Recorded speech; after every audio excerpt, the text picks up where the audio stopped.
لإن أنا شايف إن الERP system مش هيفرق حاجة عن sheet الExcel لو الinternal problems اللي حضرتك ذكرتيها دي موجودة. هو يعني مشكلة المصنع اللي حضرتك اديتيه مثال دلوقتي ده، مش إن هو ما عندوش ERP system، هو حتى لو عنده ERP system هيبقى عنده نفس المشكلة. كمان عندنا مشكلتين الحقيقة يعني أنا بس مش عايزة الناس زمايلنا بتوع الإنتاج يزعلوا، بس هم الحقيقة بيكونوا من أكتر الناس اللي بتعمل المشكلة دي.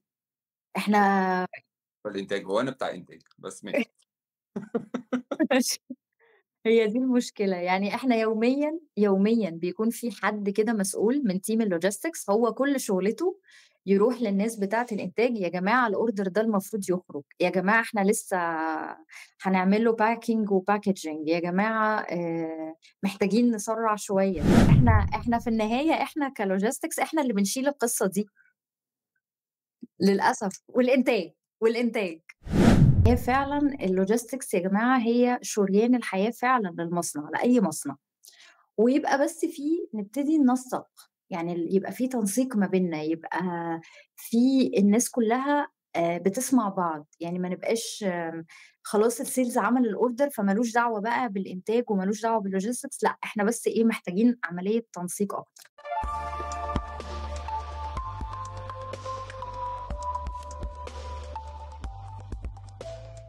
أهلًا بيكم في حلقة جديدة من بودكاست في المصنع. المرة دي معانا ضيف مختلف حرفيًا، معانا أول lady جات معانا أو هتيجي معانا البودكاست. معانا دكتورة إنجي الغلبان، وهتكلمنا النهارده عن الlogistics. Yes.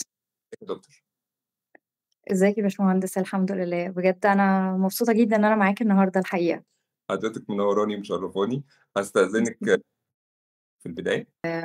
أنا دكتورة إنجي الغلبان، خبير سلاسل إمداد ولوجستيات، خبرة أكتر من 14 سنة في المجال.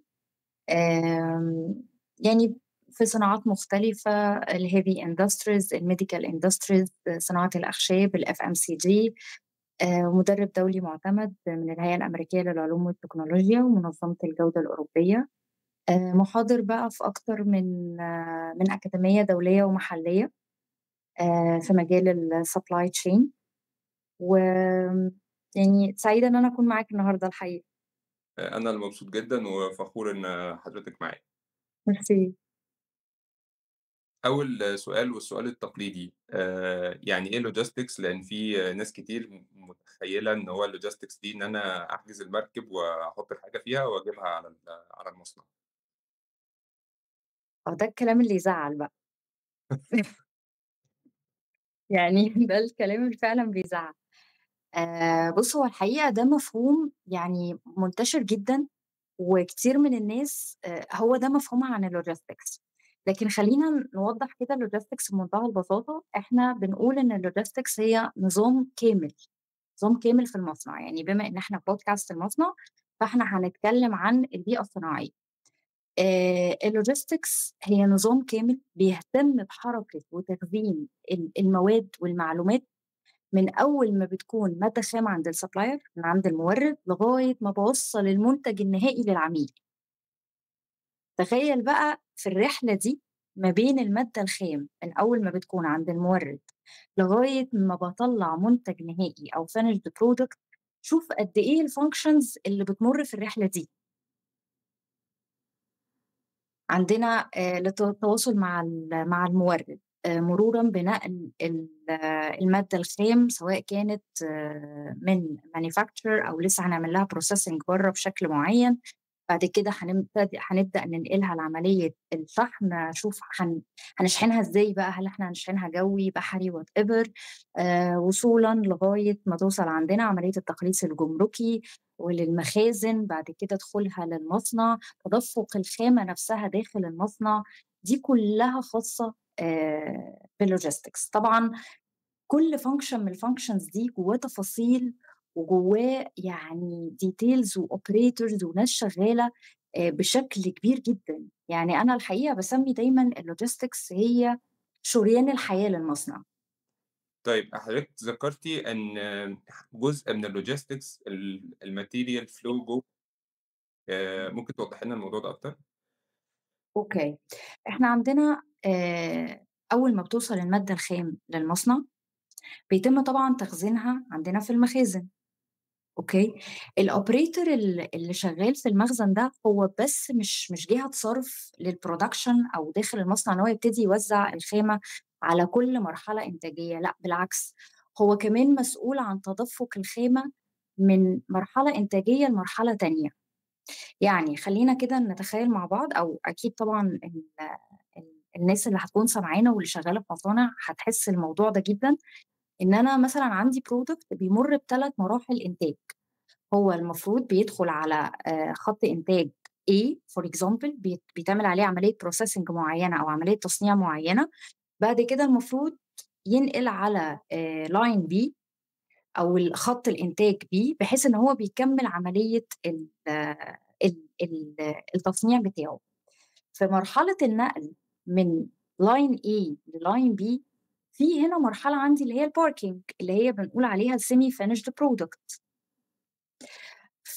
فالناس اللي شغالة في الlogistics والoperators هم المسؤولين عن عملية نقل الsemi finished product للخط الإنتاج اللي بعده، إن هو يدخل العملية الإنتاجية اللي بعده ويكمّل بقى الرحلة بتاعة المنتج لغاية ما بيوصل للfinished product.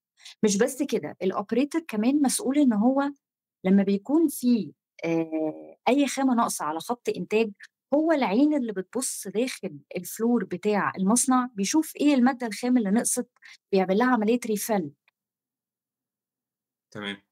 فطبعًا الoperator هنا ال أو الموظف المسؤول في الlogistics هو المسؤول على عملية الrefill، هو عين الإنتاج، بيشوف إيه الحاجة اللي نقصت في ساحة الإنتاج أو محتاج إن هو يعمل لها refill بشكل معيّن، ويبتدي in collaboration مع الproduction يعمل لها refill في المصنع.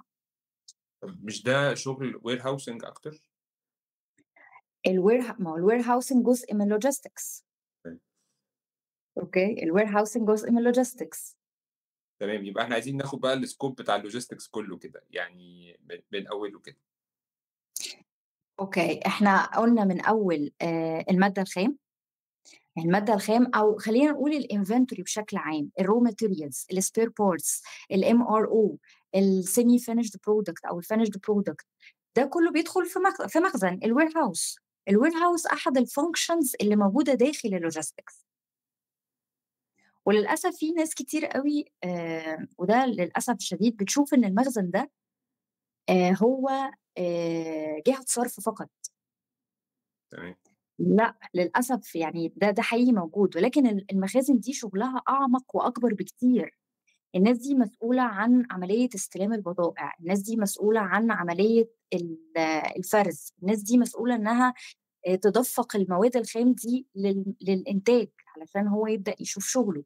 فالناس دي لأ، بتقوم بعمل عظيم، مسؤولة إن هي عن الsafety stock، مسؤولة عن الreorder point، مسؤولة عن ال الproducts كلّها والraw materials اللي موجودة عندنا في الwarehouse بشكل عام.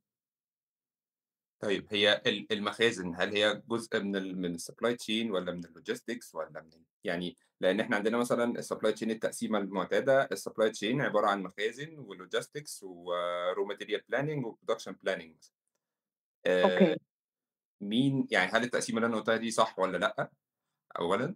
هو في business modules، يعني في بعض المصانع بتخرّج المخازن. خلّينا نرجع خطوة لورا شوية، هي الlogistics أصلًا جزء من الsupply chain. جميل. يعني إحنا الsupply chain هي الumbrella اللي بيندرج تحتها function الlogistics. أوكي. للأسف الشديد مفهوم إن الlogistics عبارة عن نقل وحركة فقط، ده بيخلّي بعض المصانع وبعض الorganizations بتخرّج الwarehouse من تحت الlogistics، بتخلّيها في إدارة منفصلة. بالعكس، ده أحيانًا كمان الwarehouse بيكون إدارة تحت الfinance، شُفناها كتير في مصانع كتير. لكن طبعًا هي الwarehouse هي جزء من الlogistics. أنا ليه باسألِك السؤال ده عشان التقسيمة دي هي اللي بتودينا للحتت بتاعة إن الlogistics نقل وحركة. للأسف. وده موجود، ده فعلًا يعني ده فعلًا module موجود، وفي organizations كتير شغّالة بالنظام ده. تمام. لكن لكن هي في الحقيقة الwarehouse هي function داخل الlogistics. عشان كده اللي بيبقى فاهم الlogistics بشكل النظام الكامل بتاعه بيعرف إن فعلًا الwarehouse هي function داخل الlogistics، هي جزء منه، هي مرتبطة بيه. طيب إزاي الlogistics بكل الfunctions بتاعتها تأثّر لي على الكفاءة بتاعة المصنع؟ سواء ده سلبًا. موضوع أوكي، ده موضوع كبير جدًا. أنت الlogistics ممكن تتسبب في كوارث للproduction للمصانع. أولًا لمّا بيكون في shortage في الraw materials ودي مشكلة شائعة جدًا. إحنا raw materials لو فريق الlogistics ما قدرش يوصّلها في الوقت الصح أو على حسب الforecast اللي إحنا عاملينه لل للمصنع أو يعني على حسب الplanning اللي معمول للمصنع، ده هيسبب مشكلة كبيرة إن إحنا في العملية الإنتاجية بشكل عام. تمام. مش كده وبس، إحنا في كوارث بتحصل كمان بسبب إن ممكن خطوط إنتاج تُقف بسبب نقص في spare part موقّفة خط إنتاج كامل، وأكيد يعني أكيد شُفت حاجة زي كده. أنت ممكن خط إنتاج بالضبط، أنت ممكن خط إنتاج كامل يُقف بسبب يعني مسمار أو clutch مش قادرين نجيبه هنا من مصر، فبنضطر طبعًا نشحنه سريعًا من دولة خارجية نلحق خط الإنتاج ده. فأنت لو عندك المصنع شغال 3 ورديات، ممكن بسبب spare part بسيط، قطعة غيار بسيطة معطّلة خط الإنتاج، توقّف المصنع بشكل كامل. ادينا case بقى أنتِ حضرتك شُفتيها بنفسِك، يعني تأثير logistics سيء على المصنع. خلّينا ناخد مثالين، مثال سيء ومثال إيجابي، عشان يعني الأمور تبقى balanced يعني. أوكي، طيب خلّينا نبتدي بالمثال الإيجابي الأول. أوكي. آمم يعني دي experiences الحقيقة أنا مرّيت بيها. إحنا كان عندنا مناقصة، المناقصة دي المفروض إنها رسيت علينا، تمام، مع أحد الجهات يعني، تمام. ف فكان لازم في raw materials توصل للمصنع في وقت معيّن علشان يقدر إن هو يكمّل العملية الإنتاجية. في وقت حصل فيه موضوع الخطوط الملاحية وإن إحنا بدأنا رأس الرجاء الصالح والقصة المشهورة دي. فطبعًا علشان إحنا نعتمد على النقل البحري فقط في توصيل المادة الخام للمصنع عشان نقدر إن إحنا نكفّي المناقصة دي في نفس الوقت، كان الموضوع صعب جدًا. طيب فريق logistics هنا عملنا حاجة لطيفة جدًا، إن إحنا قسّمنا الشُحنة. جِبنا جزء raw material اللي المصنع فعلًا محتاجه علشان يقدر يخرّج الكمية المطلوبة للمناقصة بتاعتنا، جِبناها جوي، بالرغم إن ده طبعًا تكلفة الجوي عالية. لكن أنت هنا في موقف محتاج تعمل فيه balance، يعني محتاج إن أنت ت ت ت ت تنقذ الموقف. فإحنا اخترنا إن إحنا نقسّم الraw materials، هنجيب جزء جوي والجزء التاني جزء جوي المصنع يمشّي نَفْسه بيه ويقدر إن هو يكمّل العملية الإنتاجية علشان طبعًا ما يحصلش مشكلة، وبيبقى طبعًا في penalties في موضوع المناقصات. والجزء التاني جاي بحري خلاص ييجي بقى على مهله وييجي في وقته، بس إحنا أنقذنا المصنع بالشُحنة الجوي. ده كده المثال الإيجابي. ده المثال الإيجابي. باحب الأمثلة السلبية. الأمثلة السلبية بقى أنا يعني المشكلة إن شغل الlogistics كُلّه يعني للأسف الشديد مشاكله كتيرة جدًا، جدًا يعني، للأسف. بُص إحنا يعني في مثال مشهور جدًا ودي الحقيقة يعني بقت مشكلة يومية. موضوع إن طبعًا تحويل العملة الصعبة للخارج والوصول الcontainers هنا عندنا في المواني، طبعًا ده بيسبب demurrage كبير. بيكون في غرامات بتدفع على الcontainers دي للأسف الشديد من المشاكل اليومية اللي موجودة في الlogistics. طيب إحنا بنحاول بقدر الإمكان بنحلّها إزاي؟ بتتحل إن إحنا لازم يكون في تنسيق عالي جدًا ما بيننا وما بين إدارة الfinance، إن إحنا لمّا بنيجي نعمل أي تحويل للمورد لازم بننسّق العملية دي بشكل كبير. يعني وقت تحويل الفلوس ده لازم يكون دقيق جدًا، علشان أنا ما أجيش أشحن وتيجي الcontainers عندنا هنا في المواني فتقعد، هيتعِد demurrage وتعِد غرامات. فدي طبعًا دي من أكتر المشاكل اللي بنواجهها يوميًا. تمام. طيب إزاي أحكُم على أداء إدارة الlogistics في المصنع؟ يعني إيه الKPIs بتاعتها، إزاي أقول يعني إمتى تبقى الإدارة دي efficient وإمتى ما تبقاش efficient؟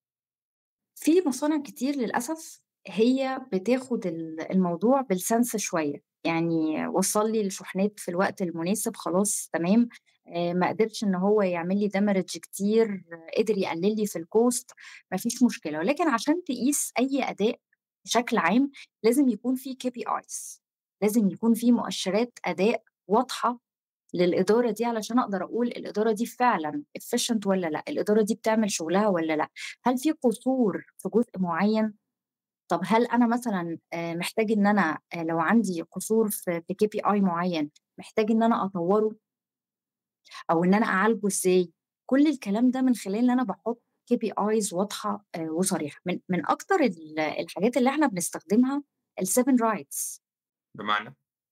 ال7 rights يعني أنا أنا عندي الright product ودي الحقيقة بنعتبرها بس مش للlogistics، إحنا للsupply chain as a whole. الright products باوصّل المنتج المناسب في الright time في الوقت المناسب في الright place، لإن أحيانًا الright place دي كمان بيكون فيها مشاكل كتير لو أنت عندك أكتر من مصنع. إمم. ممكن إدارة الlogistics للأسف ودي بتحصل وبنشوفها، إن توصّل بضاعة معيّنة في مكان غلط. حصل وبتحصل. yes yes فدي بالضبط، دي مشكلة right place right quantity ودي برضه من أكتر الحاجات ودي بتنقلنا على KPI اللي هو order in full، إن إحنا بنوصّل الproduct بتاعنا أو raw materials بتاعتنا بشكل كامل، الquantity تكون كاملة. أوكي.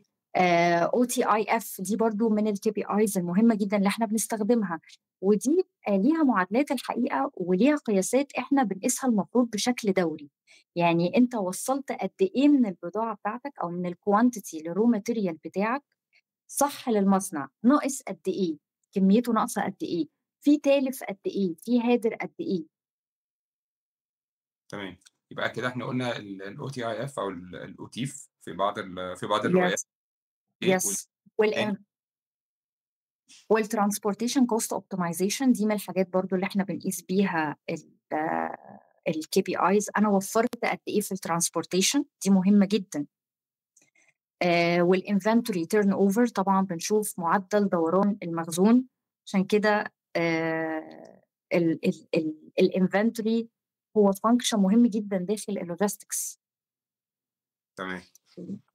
في جملة باسمعها يعني في جملة الحقيقة افتكرتها دلوقتي دي يعني من الجمل اللي بتزعّلني جدًا لمّا ألاقي حد مثلًا بيقول ده logistics أي حد يقدر يعملها.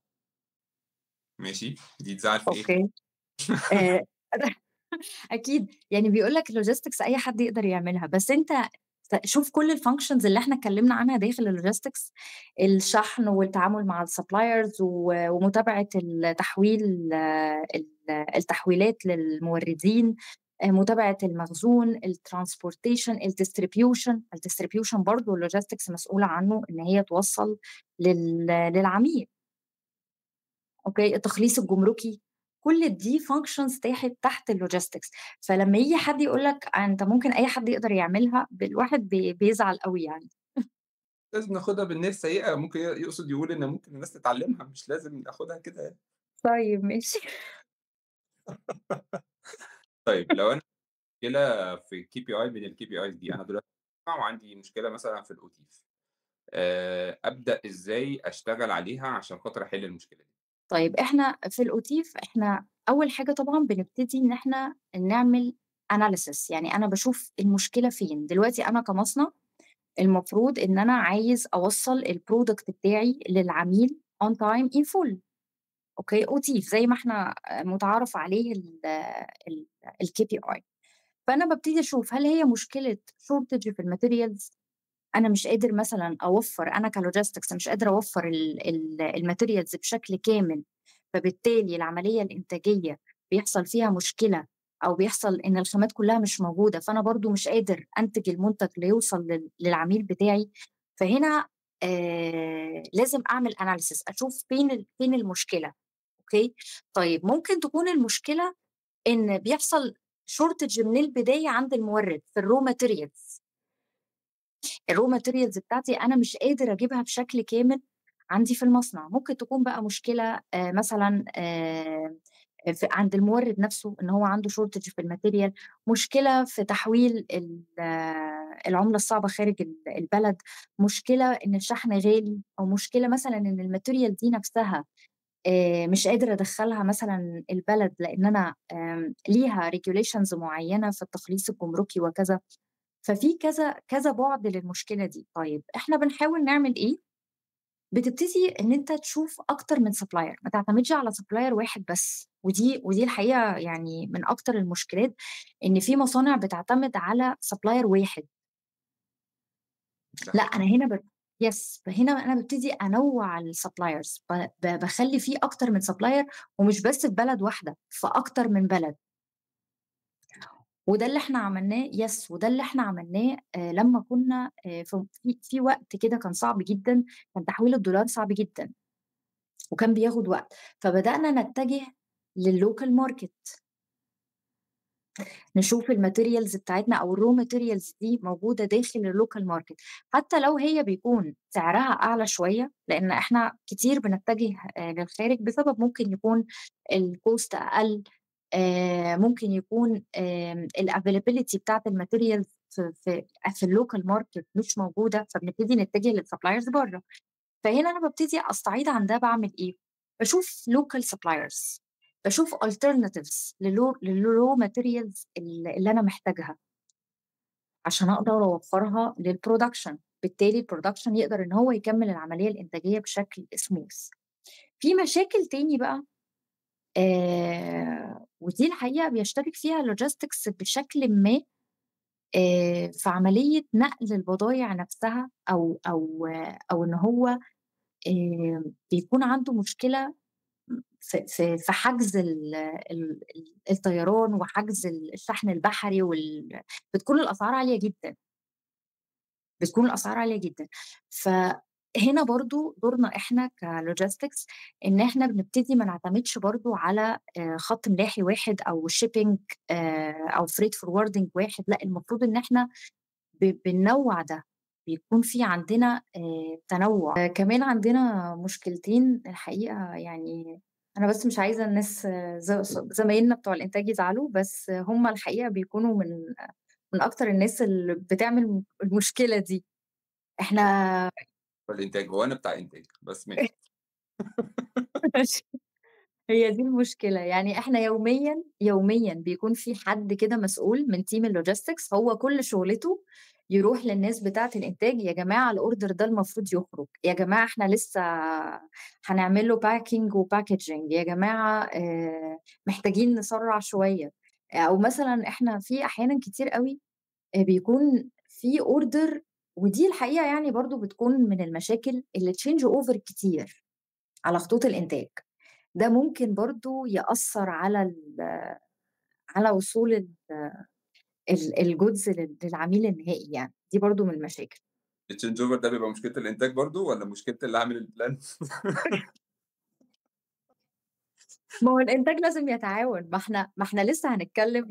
الانتاج لازم يتعاون. يعني الانتاج برضو هو اوكي مشكله البلاننج، بس انت متخيل ان يجي لك عميل حصل عنده، وخصوصا لما يكون في بيئه صناعيه فيها تير 1 وتير 2، هنا بيظهر لنا مشكله ان ممكن يجي لنا اوردر انت محتاج تدخله على خط الانتاج دلوقتي، ودي بتحصل الحقيقه اكيد. يعني انت انتاج وبتحصل، فهي بتبقى يعني هي مش مشكله بلاننج اكتر ما هي مشكله العميل. فانت هنا بيكون عندك اختيارين: يا اما الانتاج يتعاون، يا اما خلاص انت مش هتقدر توصل البرودكت للعميل. فدي الحقيقه من المشاكل برضه. وفي مشكله برضه تانية، ان انت عندك الفليت، ممكن يكون عندك الفليت والترانسبورتيشن مش كافي ان هو يغطي كل العملاء. فبتبتدي تعتمد على sources تانية، دي برضه مثلًا بتشوف outsource إن هو ينقل لك يعمل عملية النقل للبضايع، فممكن تكون ال الfleet اللي موجود مش كافي إن هو ينقل، مش بحجم المصنع اللي هو شغال فيه، فده برضه بيخلّينا ننقل على أكتر من فترة. ممكن كمان يحصل back orders، هتلاقي back orders كتير. طيب إيه دور بقى التكنولوجيا إن هي تساعدنا كلّنا كlogistics وإنتاج وكلّنا إن إحنا الموضوع يبقى يعني smooth أكتر ويمشي من غير مشاكل أكتر؟ الموضوع ده مهم جدًا والله، يعني الواحد بيتفاجئ إن مصانع كبيرة وكمان ممكن تكون أكتر من مصنع مش مصنع واحد، ولسه بيشتغل Excel sheets. فطبعًا اللي بيحصل أنا في ناس كتير شغالة بExcel sheets لسه. المشكلة اللي بتحصل إيه، إن أنت كل إدارة بتلاقي نفسها ب ب ب في جزر منعزلة، يعني الراجل بتاع الplanning، إدارة الplanning شغالة لوحدها، إدارة الlogistics لوحدها، الprocurement لوحدها، الfinance لوحده، الproduction لوحده. فلمّا بيكون في ERP system قوي وبيكون في technology قوي لل لل للبيئة الصناعية بشكل عام، بالذات البيئة الصناعية، بتبتدي كل الإدارات تشوف بعضها. يعني الprocurement بيبقى شايف الplanning، بيبقى شايف المخزن، إيه مثلًا الraw materials اللي قَلِّت، إمتى المفروض أعمل reorder point إمتى، طب الeconomic order quantity بتاعي المفروض يكون قد إيه، فبتبقى مُطّلع على كل حاجة، بيبقى قدّامك الinformation كلّها متاحة قدّامك، مش بتقعد بقى تستنى مثلًا Excel sheet أو report معيّن ييجي لك من بتاع المخازن أو ييجي لك من بتاع الlogistics، لأ automatic الsystem بيخلّينا كلّنا شايفين بعض. فدي طبعًا بتخلّي أنا مش لازم كل شوية بتاع الproduction أو even الsales يقعد يتصل ببتاع الlogistics، هي الmaterials دي هتوصل إمتى؟ وده سؤال أنا باتسأله كل لحظة. يعني هي الخامات هتوصل إمتى؟ إحنا عندنا نقص في الخامة دي، هي الشحنة وصلت؟ لأ، هو بتاع الlogistics automatic بيبقى عامل كده زي tracking، تدخل على الsystem تقدر تشوف الشحنة دي وصلت لفين. هو وظيفة الoperator أو الشخص اللي مسؤول عن الlogistics هو يدخّل update automatic، فأنت مش محتاج كل شوية تتصل بيه تسأله الشحنة دي وصلت لفين أو هتخرج إمتى، لأ، هو بيعمل update بشكل automatic. وكمان عايزة أقول حاجة، يعني إحنا الERP systems أنت مش لازم تشتري ERP system أو يكون عندنا ERP system غالي إمم. إطلاقًا. أنت دلوقتي الحقيقة الموضوع ده بقى في حاجات كويسة جدًا بتحصل، إن في شركات بتقدر إنها تعمل لك customized ERP system متفصّل على حسب احتياجاتك أنت كمصنع. على حسب أنت عايز إيه من الERP system، محتاج تشوف منّه إيه، إيه الfunctions اللي موجودة عندك، لإن في مصانع صغيّرة مش كل الfunctions اللي إحنا بنتكلّم عنها دي موجودة. بالضبط. فهو الERP system بيخلّينا كُلّنا متصلين ببعض، بيخلّي في الflow بinformation عالي جدًا. هو سؤالي الحقيقة سؤالي اللي جاي كان طَب أنا مصنع صغير مش عايز أinvest في ERP system حتى لو هو حاجة بسيطة ورخيص، لإن هو حتى الرخيص ده أحيانًا بيبقى برضه مُكلِّف بالنسبة للمصانع بأحجام معيّنة. إمم. وخلّيني أقول لِك برضه أرُد على نفسي في حتّة من السؤال، أكيد برضه المصنع الصغير مش هيبقى عنده حجم الlogistics القوي أوي، ولكن لو ما فيش base مبني بيبقى صعب جدًا إن هو يscale. فإزاي أنا في مصنع صغير أبني الbase دي ببساطة؟ أوكي. بُص، هو دي حقيقة وده واقع، إن لمّا بيكون مصنع صغير ممكن يكون شايف الERP system أو البرنامج ده عبء عليه، ولكن ده نداء من خلال والله الpodcast إن الERP system يا جماعة هو استثمار. أنت بتستثمر في المصنع بتاعك. خلّي الERP system، مش هنقول ERP system يعني huge one، لأ، أنت ممكن تعتمد على برامج صغيّرة، وعلى فكرة في برامج online، مش هنقول بقى برامج يعني حتى مش customized، هو في platforms online نقدر نعتمد عليها. تنظّم لنا بس الأمور، يعني تنظّم المصنع من البداية، ليه؟ لإن أنت as a startup أنت الشغل عندك بيزيد، الskill بيكبر، فهتيجي في فترة معيّنة مش هتقدر تسيطر على كل ده، بالعكس أنت طَب أنا هاقول لك على حاجة بمناسبة الموضوع ده، في أحد المصانع يعني ودي فعلًا شُفتها كنت المفروض إن رايحة as a consultation في جزئية المخازن، أوكي، هُم ما عندهمش ERP system، أوكي، هتتفاجئ هتتفاجئ إن الExcel sheets اللي هُم بيستخدموها الraw materials اللي موجودة على الExcel sheets غير مطابقة على أرض الواقع، أوكي، غير مطابقة على أرض الواقع. بتاع الprocurement هو عمّال يشتري بالرغم إن في عنده مخزون، تمام. أوكي، فدي مشكلة ليه؟ لإنه ال3 مش شايفين بعض، وفي طبعًا أكيد في internal problem بسبب الموضوع ده بشكل كبير، ولكن في النهاية أنت ما عندكش platform بيقدر إن هو يسجّل لك كل الdata دي بشكل منظّم وجيد، فأنت كل ما الscale يكبر، كل ما الdata هتكبر، كل ما مش هتعرف تسيطر عليها، لكن لمّا أنا باستثمر في حاجة زي كده من البداية، الموضوع بيفرق معايا جدًا. بُصّي، هو أنا مختلف معاكِ شوية في النقطة دي، لإن أنا شايف إن الERP system مش هيفرق حاجة عن sheet الExcel لو الinternal problems اللي حضرتِك ذكرتيها دي موجودة. هو يعني مشكلة المصنع اللي حضرتِك اديتيه مثال دلوقتي ده، مش إن هو ما عندوش ERP system، هو حتى لو عنده ERP system هيبقى عنده نفس المشكلة، لإن هي بس غالبًا على الأقل الsystems هتنظّم العملية شوية. هتبقى يعني هتبدو إن العملية منظمة، لكن الcore آه. بتاعها حقيقة لإن هو الconcept نفسه مش موجود، concept الcoordination أصلًا نفسه مش موجود، ودي حقيقة أنا يعني إن شاء الله هيبقى في حلقة بعد كده عن الERP systems عمومًا يعني، بس دي يعني نصيحة أنا بانصحها لكل الناس اللي بتفكّر خاصةً الشركات الصغيرة اللي هي بتفكّر تعمل ERP system إن أنت قبل ما تعمل ERP system اتأكد إن أنت مستعد للERP system والّا لأ، مستعد، صح. لإنه كتير بيبقى عبء مش كعبء مالي، هو بيبقى عبء يعني technical على الorganization لإن هو إحنا بننقل كل اللخبطة اللي إحنا بنعملها على الأرض، بنقوم واخدينها نحطها زي ما هي على الERP system صح. ف والERP system أصلًا عشان هو بيبقى control عليه عالي فما بيبقاش مرن كفاية، فالدنيا بتنهار. فأنا معاكِ في الجزئية إن الERP system هيساعد طبعًا ويسرّع، بس بشرط إن هو يبقى يعني أصلًا الwork flows والcoordination موجود من من البداية. البداية، ده حقيقي طبعًا، طبعًا. ودي على فكرة من المشاكل اللي بتواجهنا أصلًا في المصانع موضوع الcoordination والتواصل ما بين الإدارات، دي مشكلة كبيرة جدًا. أنت ممكن مثلًا يعني كل إدارة تبقى شغّالة في يعني زي ما بنقول كُلّه لازم يكون بيعزف نفس السيمفونية، أوكي، لأ أنت بتلاقي كل إدارة منفصلة عن نفسها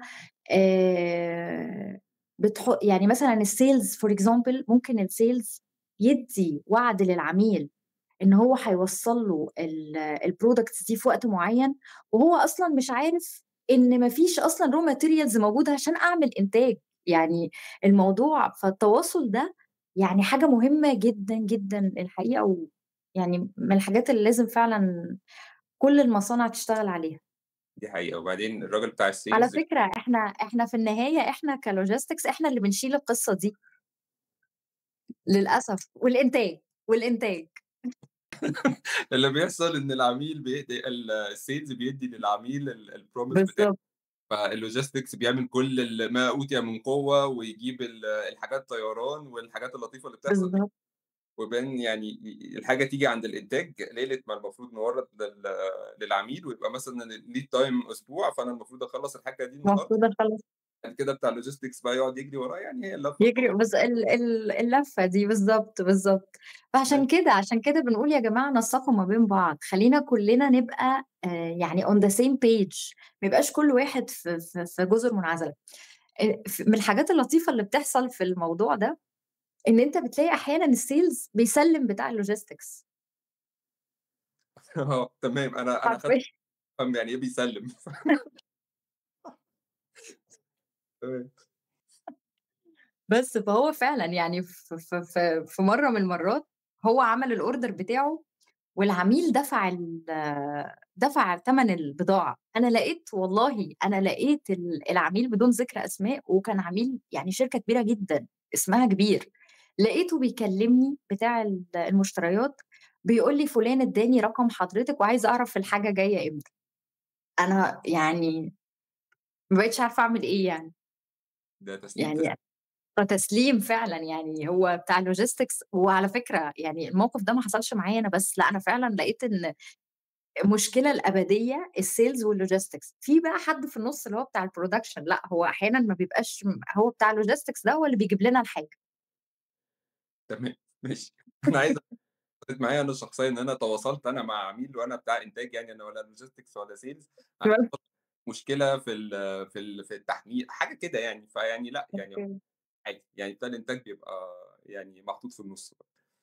طيب أنا هاقفل الحلقة المرّة دي قفلة مختلفة، عادةً بنقفلها بنصيحة للناس وكده، بس أنا عارف إن أنتِ ليكِ بعض الactivities اللي هي ليها علاقة بالwomen empowerment وحاجات زي كده، فيعني معاكِ فرصة بقى تكلمينا عنها. أوكي. بُص أنا ممكن بس أقول نصيحة الأول قبل ما يعني أنا نِفْسي بس إن المصانع تتعامل مع الlogistics إن هي زي ما قُلنا مش نقل فقط. يعني هي فعلًا الlogistics يا جماعة هي شريان الحياة فعلًا للمصنع، لأي مصنع. ويبقى بس نبتدي ننسّق، يعني يبقى في تنسيق ما بيننا، يبقى في الناس كلّها بتسمع بعض. يعني ما نبقاش خلاص الsales عمل الorder فما لوش دعوة بقى بالإنتاج وما لوش دعوة بالlogistics. لأ، إحنا بس محتاجين عملية تنسيق أكتر. دي بس النصيحة. وما نبخلش، يعني ما نبخلش على إن إحنا نستثمر في الموظفين وإن إحنا ندرّبهم وإن إحنا نرفع من الكفاءة بتاعتهم. لأ بالعكس، كل ما هنرفع من كفاءة القسم ده والله يعني عايزة أقول لك إن في شركات بتربح من الlogistics fees. يعني في بيعات بتتم. yes، في بيعات بتتم. بيقول لك لأ خلاص أنا مش ربحان من البيعة دي، أو ما عنديش مش محقق منها أو واصل للbreak even point فيها، بس أنا عارف إن أنا الlogistics هتكسبني. إمم، ده حقيقي، أوكي، أكيد. yes، yes. ففعلًا لأ، يعني نستثمر في الlogistics أكتر من كده. تمام. نخش أوكي. أوكي. هو الحقيقة أنا عضو نشِط في أكتر من جمعية خاصة بالسيدات في مجال الlogistics. الجمعيات دي هي جميلة في حاجة إنها بتجمّع سيدات من all over the world. هي مش بس مصر، هي مش منغلقة بس على مصر، لأ بالعكس هي يعني بتجمّعنا من دول مختلفة. فإحنا بنبتدي نشوف إيه اللي بيحصل برّه. يعني مش بس أنا بابقى منغلقة على مصر، لأ أنت بتطّلع على ثقافات تانية، بتشوف إيه logistics problems في دول تانية. مش بس logistics، هي في الsupply chain بشكل عام. بتتعرّف على جنسيات مختلفة، هي community مختلف، بيضم السيدات يعني فقط بشكل عام. فدي طبعًا حاجة من الحاجات الجميلة. الأنشطة بتاعتها إحنا بنعمل بشكل يعني نقدر نقول بيكون في شهريًا اجتماعات. بنبتدي كل واحد بينقل الخبرات بتاعته، بيقول إيه المشاكل. عايزة أقول لك إنها بتفيد جدًا في عملية الsourcing للmaterials. أنا مثلًا لو عندي material عايزة أجيبه مثلًا من دولةٍ ما، فبابتدي أعمل communication مع الleaders اللي إحنا عارفينهم في الcommunity، يبتدوا يساعدوني. أنتِ ممكن تجيبيها من دولة كذا، أنا عندي suppliers ليها. فدي من الحاجات المفيدة جدًا. وطبعًا بنعمل webinars وبنعمل دورات تدريبية بشكل عام وتوعية عن الlogistics ودورنا إحنا كسيدات في مجال الlogistics وإزاي إن إحنا ممكن نطوّر إيه التدريبات اللي نقدر ندّيها وهكذا. طيب في أي requirements معيّنة عشان خاطر لو في حد يعني بيسمعنا وحابة إن هي تخُش الorganizations دي، في أي requirements معيّنة، fees معيّنة، يعني الأمور بتمشي إزاي؟ كأن أنا أبقى لو أنا حد شغّال يعني سيدة شغّالة في الlogistics وحابة إن هي تبقى جزء من الorganizations دي، إيه اللي المفروض يحصل؟ إطلاقًا ما فيهاش أي fees ولا أي حاجة، أهم حاجة يعني you have to have الpassion للlogistics ونكون شغالين أو حتى نكون شغالين في المجال أو even عايز أدخل المجال، إمم. بس مجرد إن أنا باملى الapplication الاستمارة بتاعة الانضمام للجمعية وبس، وبعد كده بقى الprocess بتتم بشكل تلقائي، بيوصل لها إيميل إن تمام أنتِ خلاص بقيتِ عضوة في الجمعية دي وتقدري تشتركي في الأنشطة، تقدري إن أنتِ لو عندِك أي فكرة حد يقدر يساعدِك، مثلًا ممكن تكون startup company مش عارفة ت ت ت تكمّل إزاي أو ت ت يعني تعمل مثلًا دراسة معيّنة على الشركة بتاعتها ده هيتم إزاي، كل الجمعيات دي هي مسؤولة هي non أصلًا non-profit organizations هي دورها إن هي تساعد المرأة و وتحطها على الطريق الصح، وتدعّمها كمان بشكل كبير. تمام جدًا. أنا باشكر حضرتك جدًا، جدًا، جدًا على وجودِك معايا النهارده، وعلى كل الexperiences والمعلومات والخبرات اللي أنتِ شاركتيها معانا. ميرسي يا باشمهندس، أنا اللي سعيدة والله بوجودي معاك جدًا الحقيقة والبودكاست بجد عامل shadow حلو أوي وأنا من الناس الحقيقة اللي باستناه، يعني باستنى فعلًا والله يعني باستنى فعلًا أشوف زمايلنا وتبادل الخبرات وكل واحد يتكلم عن مجاله، أصل إحنا الsupply chain بشكل عام هي مجالها كبير جدًا. فأهم حاجة فيها أنا ممكن يبقى عندي مشاكل، غيري عنده مشاكل تانية، فتبادل الخبرات ده بيخلّي بجد في يعني experience حلوة يعني. صحيح، أنا باشكر حضرتك جدًا، جدًا، جدًا، وباشكر كل اللي شافنا النهارده، والنهارده إحنا اتكلمنا عن الlogistics مفهوم الlogistics إزاي تقيس الperformance بتاع الlogistics، إيه بعض المشاكل اللي ممكن تكون بتواجه الناس اللي شغالة في الlogistics، وأهمية الcoordination ما بين الأقسام والإدارات المختلفة عشان المنظومة كلها تنجح. وعشان الضيفة بتاعتنا النهارده كانت مميزة جدًا في جزئية ممكن ما تكونش موجودة عند حد في الجزء بتاع الwomen empowerment ده، شاركتنا برضه الactivities اللي هي بتعملها ليها علاقة بالwomen empowerment والlogistics في نفس الوقت. أتمنى تكون الحلقة فادتكم، واستنوني في حلقة جديدة في المصنع.